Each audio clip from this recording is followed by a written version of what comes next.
ರಾಜ್ಯದಲ್ಲಿ ಬಸ್ ಸ್ಟ್ಯಾಂಡ್ಗಳಿದ್ದಾವೆ. ಆದರೆ ಆ ಬಸ್ ಸ್ಟ್ಯಾಂಡ್ ಯಾವುದಕ್ಕೂ ಕೂಡ ಯಾವ ಬಸ್ ಸ್ಟ್ಯಾಂಡ್ ಇದು, ಯಾವ ಊರಿನ ಬಸ್ ಸ್ಟ್ಯಾಂಡು ಅನ್ನೋ ಹೆಸರೇ ಇಲ್ಲ, ಏನೂ ಇಲ್ಲ, ಎಲ್ಲ ಖಾಲಿ ಖಾಲಿ.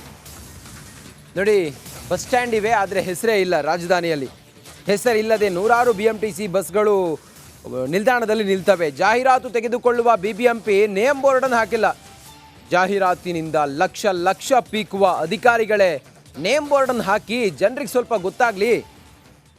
ರಿಪಬ್ಲಿಕ್ ಕನ್ನಡದಿಂದ ಬಸ್ ನಿಲ್ದಾಣಗಳ ರಿಯಾಲಿಟಿ ಚೆಕ್ ನಾವು ಮಾಡಿದ್ದೀವಿ.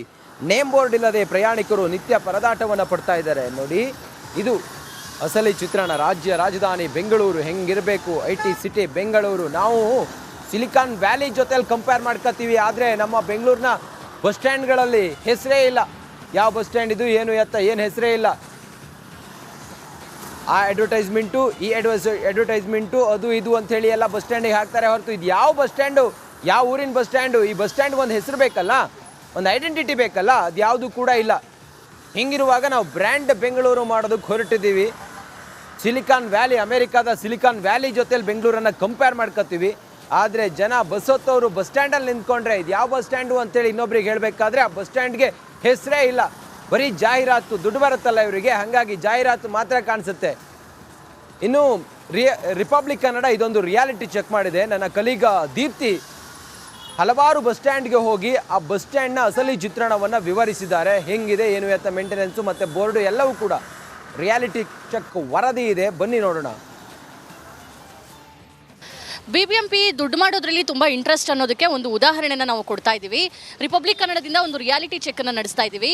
ಬೆಂಗಳೂರಿನಲ್ಲಿರುವಂತಹ ಬಸ್ ನಿಲ್ದಾಣಗಳ ಮೇಲೆ ನಿಜಕ್ಕೂ ಅಲ್ಲಿರುವಂತಹ ನಿಲ್ದಾಣದ ಹೆಸರನ್ನು ಬರೆದಿದ್ದಾರಾ ಅಥವಾ ಕೇವಲ ಅಡ್ವರ್ಟೈಸ್ಮೆಂಟಿಂದ ಅದು ರಾರಾಜಿಸ್ತಾ ಇದೆಯಾ ಅಂತ. ನಾನೀಗ ITI ಬಡಾವಣೆಯಲ್ಲಿದ್ದೀನಿ. ಒಂದು ಬಸ್ ಸ್ಟಾಪ್ ನಿಮಗೆ ತೋರಿಸ್ತಾ ಇದ್ದೀನಿ.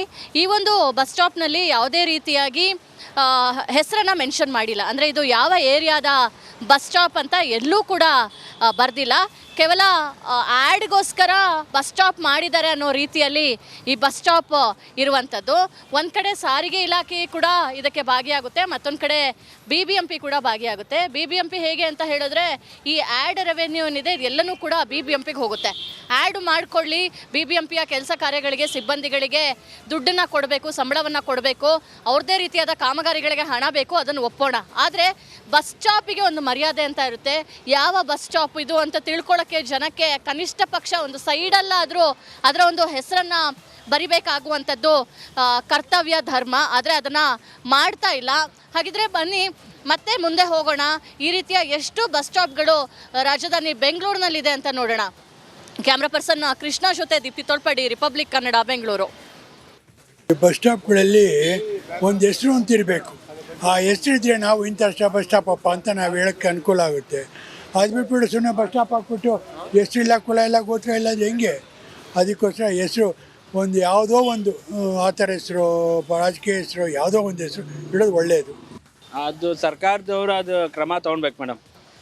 ಆ್ಯಡ್ ಹಾಕ್ಲಿ, ಬಟ್ ಅದ್ರ ಕೆಳಗಡೆ ಒಂದು ಹೆಸರು ಅಂತ ಇರಬೇಕು ಮೇಡಮ್. ಈ ಬಸ್ ಸ್ಟಾಪ್ ಅಂದರೆ ಬಸ್ ನಿಲ್ದಾಣ ಯಾವುದು ಅಂತ ಸಾರ್ವಜನಿಕರಿಗೆ ಗೊತ್ತಾಗಬೇಕು. ಯಾವುದು ಇವತ್ತು ಕೆಲವ್ರು ಗೊತ್ತಾಗಲ್ಲ.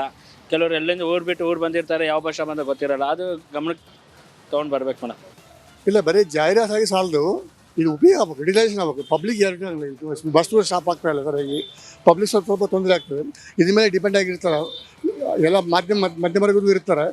ಮೆಜೆಸ್ಟಿಕ್ ಹೋಗ್ಬೇಕಾಗ್ತದೆ, ಬಸ್ ಕನ್ವೀನಿಯಂಟ್ ಇರೋಂಗಿಲ್ಲ. ಯಾವಾಗ ಒಂದು ಬರ್ತದೆ, ಯಾವ ರೆಗ್ಯುಲರ್ ಸರ್ವಿಸ್ ಇದೆ ಭಾಳ ಚೆನ್ನಾಗಿರುತ್ತೆ.